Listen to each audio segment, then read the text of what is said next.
This is CBN NewsWatch.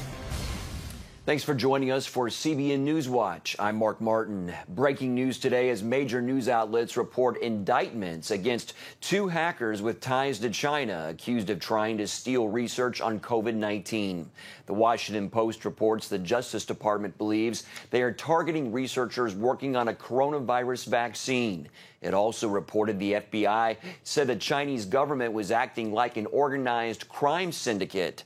The indictment also accuses the hackers of targeting other tech companies, human rights activists, dissidents, and clergy in the United States, China, and Hong Kong.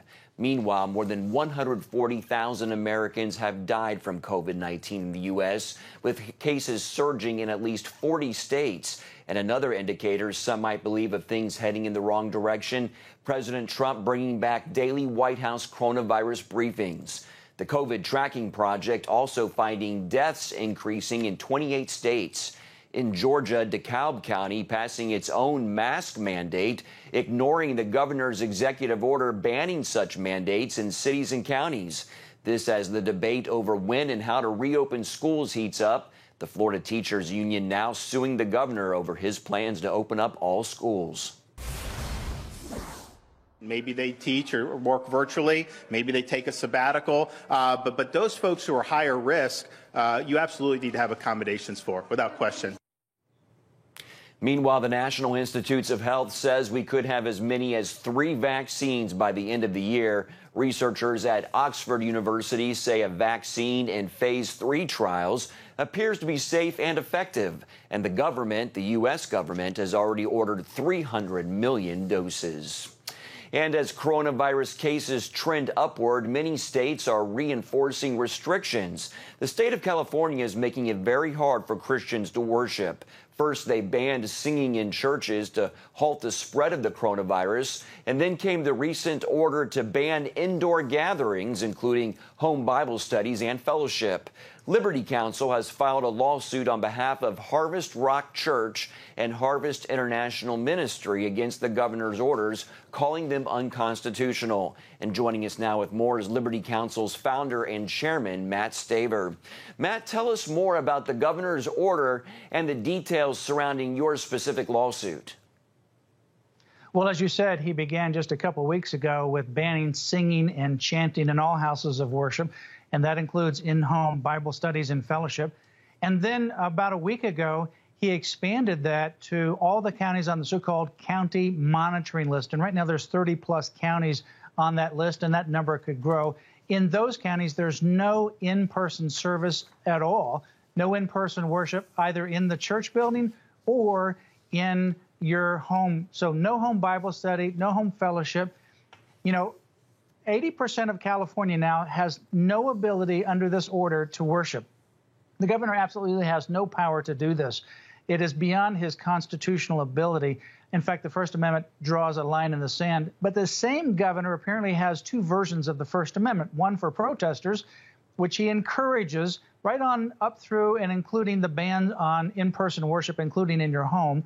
And he actually encourages more of that. We had 100,000 protesters gather in the streets, shoulder to shoulder, back to front, jamming the streets, and the governor is happy about that. He's encouraging more to engage in that kind of activity while he's banning not only all in-person worship, but all in-home Bible studies and fellowship. And that is just absolutely astounding. So it sounds to me like you definitely think that churches are being unfairly targeted.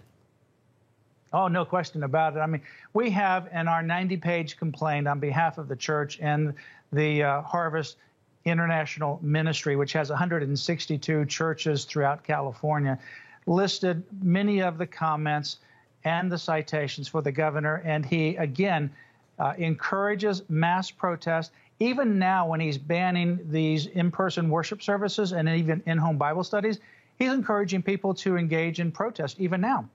And he says, in fact, if you engage in protest, you can get a confidential COVID test. No one will need to know that you've actually been part of the protest, so they're not going to report that. I mean, that's a double standard. There is no First Amendment for protest, and First Amendment that's basically truncated to nothing for places of worship. In fact, places of worship, people of faith, not only have the right of individuals for free speech and free assembly, but the free exercise of religion, and the government cannot establish religion. Going all the way back to 1947, the Supreme Court in the Everson case said that the Establishment Clause means at least this, that the government cannot force someone to attend church against their will, nor can they prevent someone from attending church against their will. And that's exactly what the governor is doing. And quickly, we've only got about a minute left. We've been seeing situations like this since the start of the pandemic. What can be done on a federal level to prevent governors from issuing mandates like this? Well, of course, this is obviously an individual state issue, but I think the President of the United States can continue to use the pulpit to encourage these governors to back off the restrictions. I think he can continue to do that more. I think you can also tie some federal funding to these particular situations where they're overreaching. And finally, the Department of Justice needs to become even more active than it has been to go after these governors that are violating constitutional freedoms. All right, Matt Staver, the founder and chairman of Liberty Counsel. Thank you for your time and your insights, sir. Thank you. Good to be with you. While some faith leaders believe lockdown orders have been applied to houses of worship more aggressively, Pastor Mickey Stonier says the ban is forcing the church to minister outside of the four walls.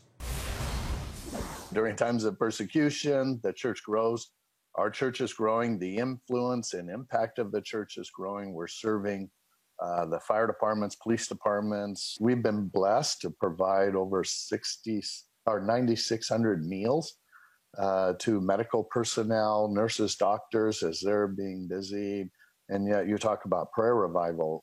We've had 135 churches in San Diego come together. We had a prayer event, 11 different locations. We had over 15,000 people around San Diego or online.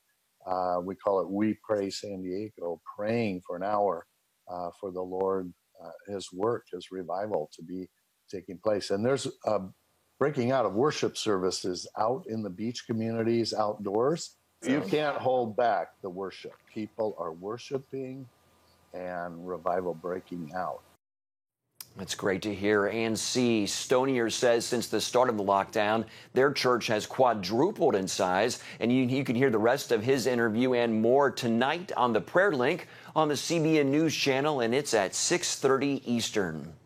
Turning now to the latest on the heat wave gripping parts of the country, sparking concern that air conditioning systems could help the virus spread. It's blowing the virus in a specific pattern, and you're downwind of somebody indoors, then it could blow it farther than 6 feet. With temperatures across the country skyrocketing, infectious disease doctors say open doors and windows and run the fan mode for a few hours before and after visitors. Experts also urging people to replace existing air conditioning filters with a compatible one that removes the most particles and the smallest particles, like the MERV 13 standard. This as weather services place heat advisories from southern New England to the mid-Atlantic. Temperatures are also expected to climb within a few degrees of 100, with heat indexes much higher. And for more on what to expect in the coming days, AccuWeather meteorologist Mark Mancuso has the latest. Well, we've seen a little break in the heat across the northeastern United States. A weak front is drifting its way down to the south. It's still warm, but the air is drier and it is more tolerable. But as we head farther south, it's the same old, same old. It's hot and it's humid, and it's dangerously hot too. We've had heat advisories and excessive heat warnings in effect. So what's that mean? It means slow down, reduce your levels of activity, hydrate, try and stay inside in the air conditioning, and always check on the elderly and make sure the kids are doing okay too. Don't forget your pets. They suffer just as much as we do. Here's our temperatures today in the 80s in the northeast, but once you get from New York City south, it's still pretty hot out there. And as you continue farther south, it's more humid. Over the next couple of days, we will see an increase in showers and thunderstorms. And some of these storms could produce some local flash flooding, travel disruptions. But it's not all bad news, because there's a lot of thirsty lawns and gardens out there that could use some help. Temperature-wise, Wednesday, we can see we're still in the 80s farther north, but from New York City south, still pretty steamy it's in the 90s. And so with the heat and humidity, it's going to be quite uncomfortable. And it stays steamy with some storms into Thursday. In the southern states, well, July means heat, and it certainly is hot. Temperatures in the mid-90s across the Piedmont and North Carolina, mid-90s across the south. Look at the AccuWeather the real fields. Those will be climbing today up above 100, 105, and 110. So that's why we have those advisories in effect. Bermuda High stays with us throughout the week here, so it stays hazy, hot, and humid. Temperatures will continue to be near or slightly above average through the middle part of the week. Back to you. Coming up, inside Iran, including the latest worldwide concerns about its nuclear program and how the pandemic is affecting the country. But first, a look at what's trending on CBNNews.com.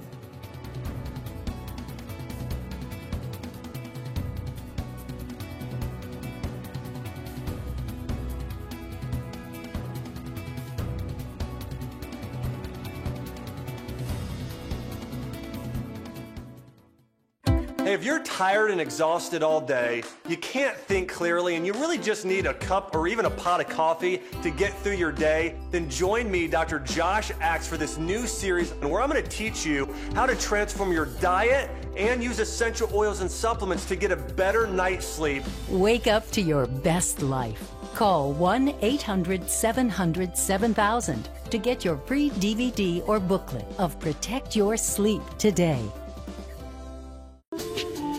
It's about the competition. I kind of put that pressure on myself, and I think people had expectations. It's about overcoming. We use this phrase all the time, keep chopping, keep practicing hard. It's about going the distance. I think as a father, it's my job, to lead, just be the best husband and father I can be. Watch Going the Distance with Sean Brown Saturday night at 7:30 on the CBN News Channel. Orphans Promise is committed to loving and serving at-risk children, to helping keep families together, and to creating opportunities for strong and sustainable communities around the world. We're working in over 60 countries around the world, and with your help, we can do even more.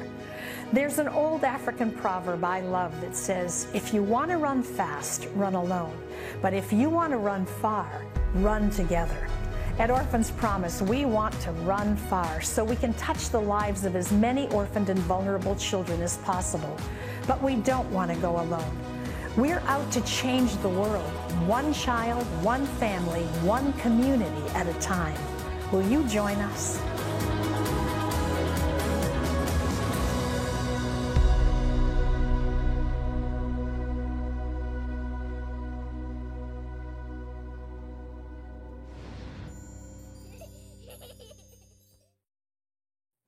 Welcome back. Syria accused the Israeli Air Force of targeting sites near Damascus, that is, overnight. A military official was quoted on state media saying Israeli jets had carried out the attack and the country's air defenses had downed most of the missiles. He said the attack caused material damage only. The Britain-based Syrian Observatory for Human Rights said the strike had targeted government and Iranian militia posts inside Syria. Israel rarely comments on such incidents, but in the last 2 months, Syria has accused Israel of carrying out at least 8 airstrikes in its territory. It also comes against the backdrop of a series of mysterious explosions inside Iran that have rocked nuclear enrichment facilities, power plants, and other sensitive sites in recent weeks. Inside Iran, mysterious fires and explosions are landing blows to its nuclear program. But the regime is also fighting the rise of COVID-19. So why is the virus being called a pandemic of hope? CBN's George Thomas explains. Whether it's the exploding coronavirus, mysterious fires at nuclear and military facilities, or protests, Iran's ruling Islamic clerics are facing unprecedented challenges as the regime tries to maintain an iron grip on the nation. On Monday, the government executed a man it convicted of spying for the CIA and Israeli intelligence. Mahmoud Mousavi Majid received that sentence for allegedly passing information to the CIA about the whereabouts of General Qassem Soleimani, The powerful leader was killed in a U.S. drone strike earlier this year. This is a regime that's facing really a possible rebellion in the near future. Regime officials talk about it, and so they're executing a lot of people to put fear into the public. The execution follows a string of mysterious fires and explosions around the country.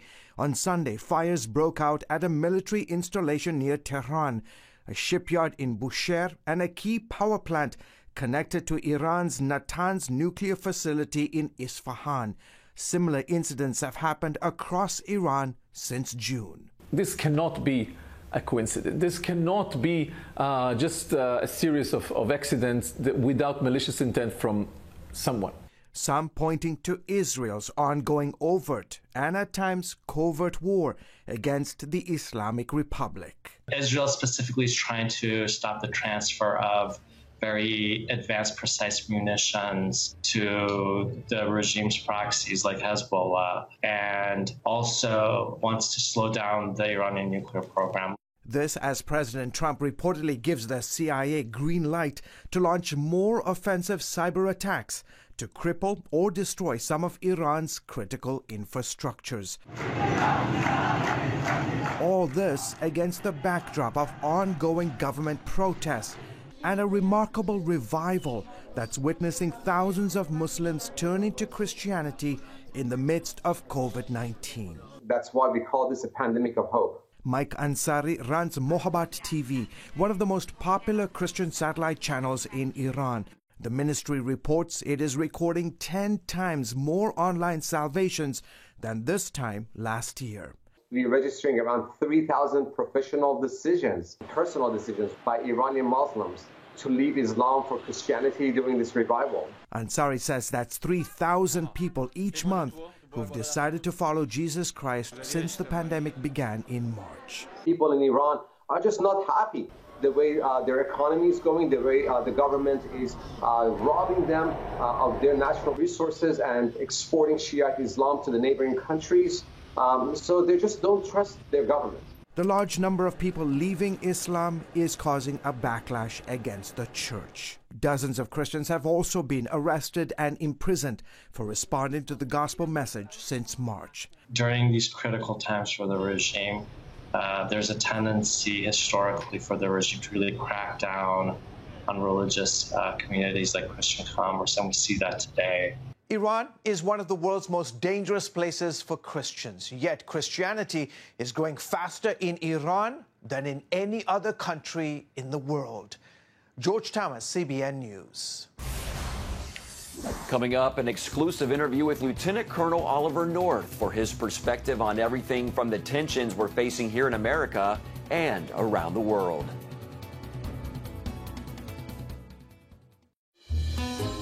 Daddy? Yeah, buddy. How many nickels are in a dollar? There are 20 nickels in a dollar. How do birds fly? Does milk really make my bones stronger? Yeah. Daddy, when we die, will we go to heaven? Do you have the answer to life's biggest question? Call the 700 Club. We'll help you find answers to the important questions life brings your way.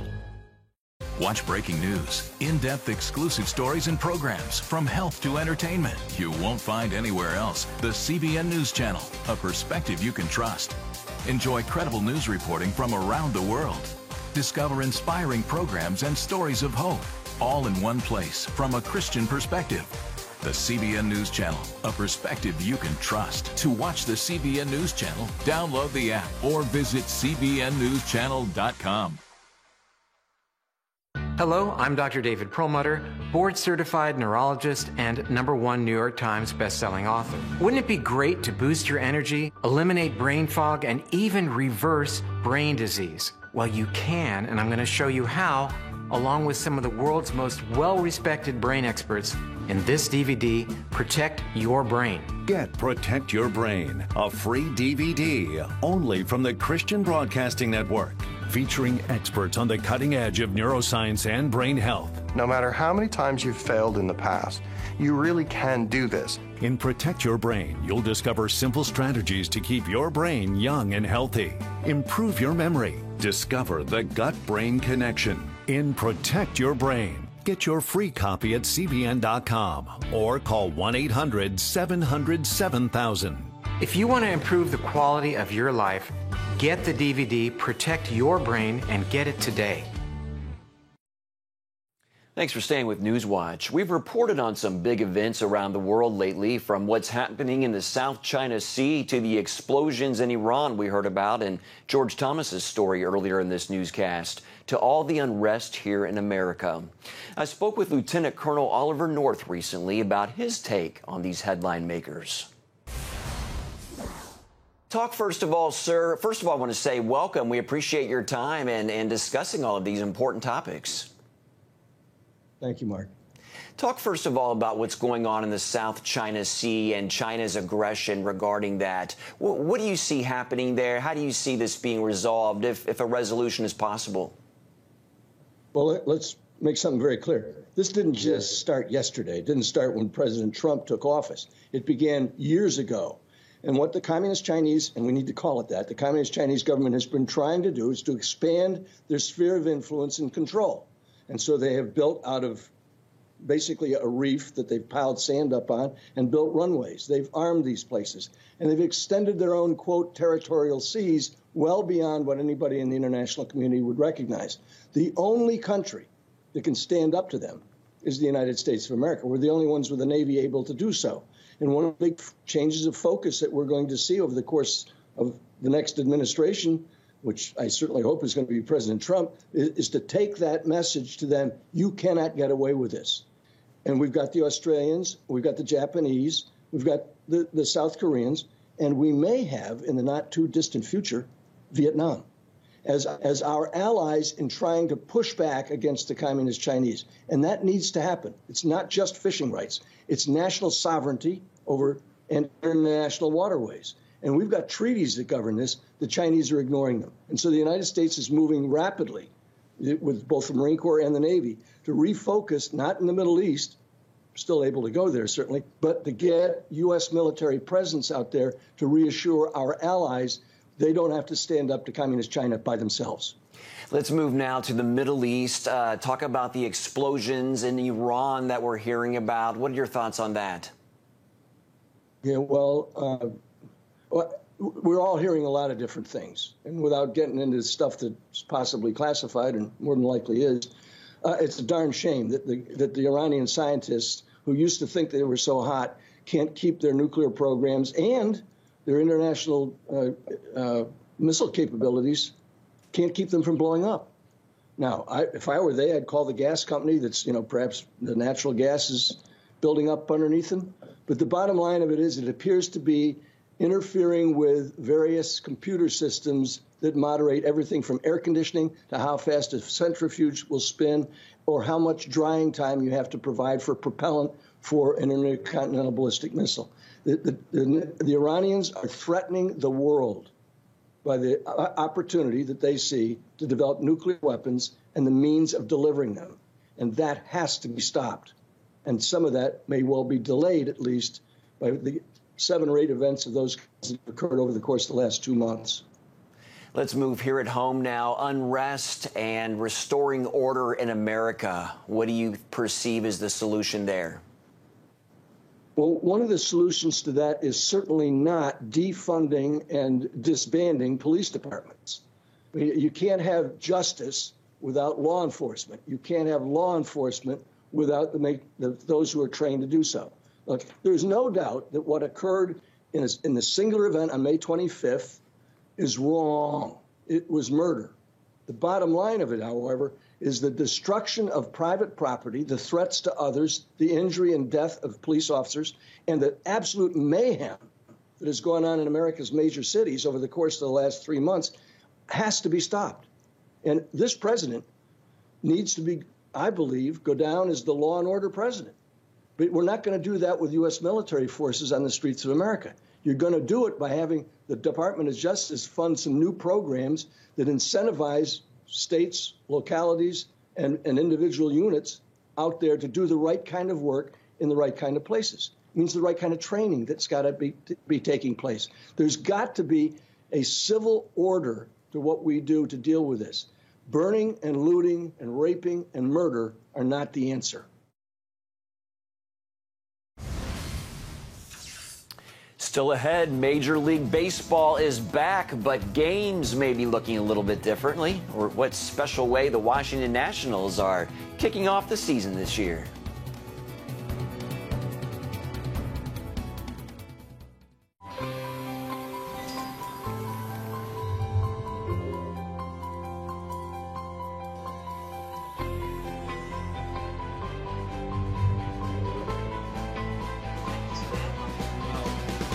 I am Region's first ROTC graduate student.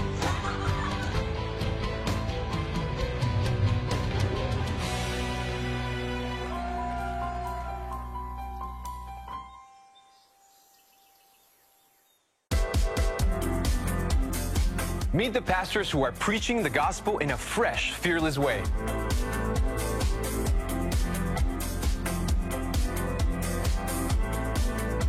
I'm Roberto Torres-Cedillo. Join me each week for Next Gen Voices.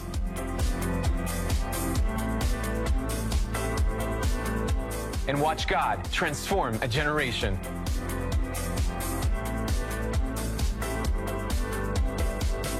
How'd you like to get a redo on your health, on your body, on your arteries, so you could have the energy you had 20 years ago? The great news is you can. I'm Dr. Mike Roizen, chair of the Wellness Institute at the Cleveland Clinic. I've written 4 New York Times bestsellers. But even better than having to read all that, you can listen to this DVD and watch it. Protect your heart? Yes, you can. Here's how. Go to CBN.com or call 1-800-700-7000 for your free copy of Protect Your Heart. Let the medical experts show you their new discoveries on how to avoid heart disease and even reverse it. Easy steps to uncover the hidden dangers in your medicine cabinet, reduce stress, and get a complete do-over for your health. Call 1-800-700-7000. That's 1-800-700-7000. Or go to CBN.com to claim your free copy of Protect Your Heart. The first game of Major League Baseball's pandemic-delayed regular season is just days away, and the Washington Nationals have announced the country's top infectious disease expert, Dr. Anthony Fauci, will throw out the ceremonial first pitch Thursday night. The team tweeted Monday, Dr. Fauci has been a true champion for our country during the COVID-19 pandemic and throughout his distinguished career, so it is only fitting that we honor him as we kick off the 2020 season and defend our World Series championship title. The Nationals will be hosting the New York Yankees. Well, that's going to do it for this edition of CBN NewsWatch. Remember, you can find more of our news programs on the CBN News Channel anytime or online with cbnnews.com. Also, tell us what you think about the stories you've seen by emailing newswatch@cbn.com. Or be sure to talk to us on Facebook, Twitter, and Instagram. Hope you'll join us next time. Have a great day.